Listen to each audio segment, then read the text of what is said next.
Hello everyone, and thank you again so much for joining me on this video. Today we're going to be talking about mothers and Mother's Day. It's appropriate, highly appropriate, that this video is brought to you by Ana Luisa again. They currently have a 15% off all of their products for Mother's Day, and you can check it. There's a link in the description below. Mother's Day was actually in March in the UK, but here in Hungary and in Germany and in America, it's coming up in May. When it comes to jewelry, I tend to buy, well, not even buy, I tend to be gifted it or I get it secondhand. But when it comes to mothers or any other special day where you want to give a special gift to a special someone, I understand why you would want to buy something firsthand. But when you're buying firsthand, I think it's really important that you buy from sustainable companies. Now, we've done a couple of videos on Ana Luisa in the past, but in case you missed them, or in case this is the first video you've ever seen of me, I remember when I first started working with them, they were aiming for carbon neutral, but now they actually are 100% carbon neutral. And that's one of the things I really like about Ana Luisa is they say they're going to do something and then they do it, which is so rare with like a company or a government or whatever. They don't have a luxury markup on their prices. So although their jewelry is very like sophisticated and it has a brand name, they don't have the added price on top of that, which is really good. For example, let's put these in dollars. Dollars. They use 100% recycled silver. They also make their diamonds instead of mining them, and anyone who's seen blood diamond will know why that's a bad thing. I'm wearing the scarlet earrings. I really like with this that it's like two hoops in one, even though I also have this bit pierced. The way these earrings are, they just feel so solid, like they're not gonna the backs aren't just gonna fall off. It's ironic that this is a video about Mother's Day because my dad actually used to wear like two hoops, one in this hole and one in that hole when I was a kid. So I don't know, for some reason they remind me of him and that's why I like them. I'm also wearing the cuff called Pietro. It's a very simple yet elegant cuff. Actually, when I first saw it, I was like, wow, that is really small. Like, is that even going to fit on my wrist? But apparently my wrists are smaller than I thought. Compared to most women, I think I have quite large wrists. This is just a lot of muscle here. Anyway, whatever. The third and final piece, which I think it would be fair to say this one is my favorite. This is called Heart Moonstone. It's also 14 karat gold on brass, but it also has a moonstone and also with the cubic zirconia. Yeah, the little cubic zirconia is here. It also has their Ana Luisa name on the back. I just love moonstone. Like, I would probably love any piece of jewelry that had moonstone on it. It's so delicate and so small and so sweet. And then on top of it, it has actually 3 different joints that you can join it on. So it can be kind of like relatively long all the way up to like fitting right into this bit here, whatever this is called. And I really like that. All these pieces, and indeed all the pieces on their website, are designed to be long lasting, made from really good metals. They actually have a 365-day or 1-year warranty. I think that's also part of their sustainability thing. They don't want to just make stuff like normal jewelry companies do, which just fall apart. These things are made to last, and I can confirm that by A, just feeling these. You can just feel that they're made to last, and B, the fact that I worked with these people in 2 other videos and that stuff is still brand new. Like, over time it hasn't like worn. Okay, so I asked you on Instagram to give me some questions about mothering or mothers. A lot of you, that's not even true, like not many people replied to my questions. Out of the ones that did, a lot of them wrote questions that weren't to do with mothers. Some of them wrote questions that were like about mothers but weren't really good questions. Like, Julia, I love you, but what's it like to raise twins in Hungary is not something that I know anything about. So there was one question that was really good. It was both about mothers and a really, really good question. I want to first thank this person for being brave enough to ask a question like this. I mean, you'll see in a minute, I think it's quite heavy. I think I'll have enough to ramble about for the rest of this YouTube video. If you would also like to answer the question, please let me know in the comments below or privately by DM or whatever. So they start by saying, I would love to hear your thoughts on toxic mothers. Obviously, the societal pressure dictates that you have to be nice to your mum because she gave you life. Now, my own experience that my mother was quite toxic still is quite a lot of the times, especially during my preteen, teen years. Absolutely no privacy, to an extent that she somehow logged into all my social media behind my back, thinking I wouldn't figure it out, and then guilt-tripped me into apologizing for hurting her when I confronted her about it. A lot of times I was on the edge of just cutting her out of my life fully, but but it was always societal pressure that convinced me that if I cut contact with her, then I would be the worst daughter on the planet, whilst in reality, I nowhere near have as many things to apologise for as she does. Same thing could happen with a father of any guardian parent, of course, but it'd be nice to hear what you think about toxic parental relationships, specifically focusing on the mother-daughter line. This might be a bit of a weird topic to talk about on Mother's Day, but I often felt like with Mother's Day, there's this like toxic thing of like, yeah, you got to get your mum a present, you got to do stuff, even though it's a capitalist holiday anyway. I'm rambling. Again, I want to thank this person for writing such a honest and well-rounded question. Like, I would say you've hit the nail absolutely on the head. Having a toxic mother is one thing. On top of it, having the societal pressure that you are supposed to be nice to your mum makes it so much worse. It's one thing to like recognize you have a toxic relationship and then try and work on it, but then when everyone else is telling you that you're wrong to even be thinking these things, it's heavy, and I'm sorry for that. I also think this line you say at the end, focusing on the mother-daughter line specifically, is something that I personally have noticed. I have a number of male friends who have toxic fathers and they've cut them out of their life. They haven't seen them for years and they don't talk to them. Everyone is just like, oh yeah, his father was a dick. Fair enough. It seems to be much more accepted. Whereas my female friends who have toxic mothers,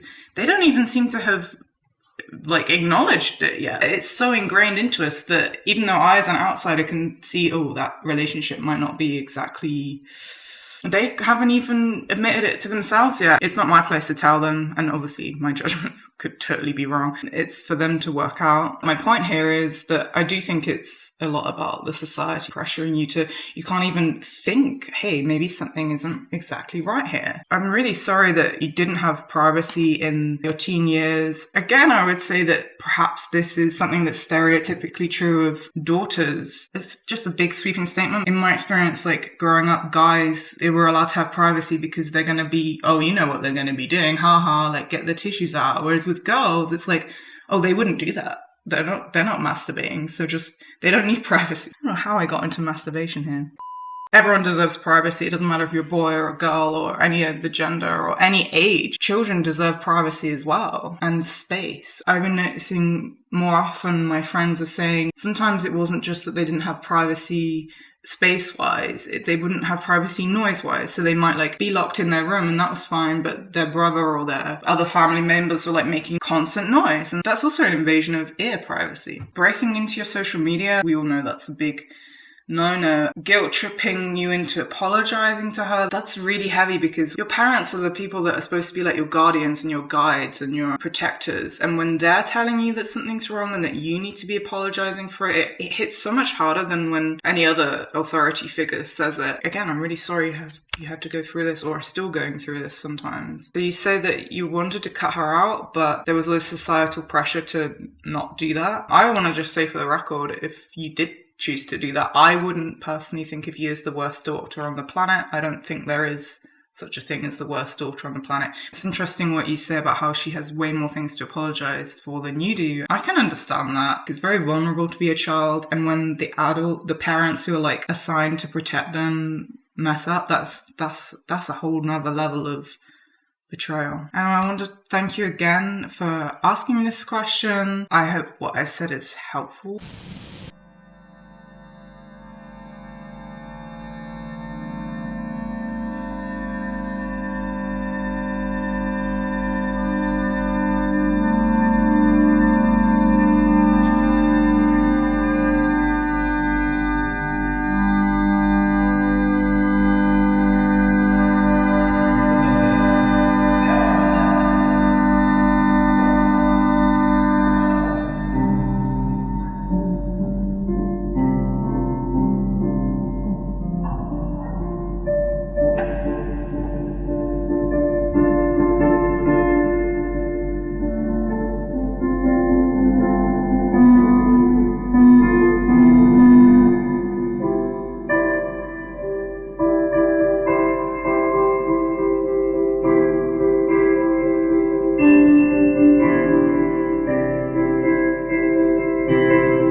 Thank you again to Anna Louisa for bringing us this video. Don't forget to click that link below for the 15% off in time for Mother's Day, or just any gift, like for yourself. Anyway, have a beautiful day, and I was going to say I love you lots. Whatever. I love you lots. Bye.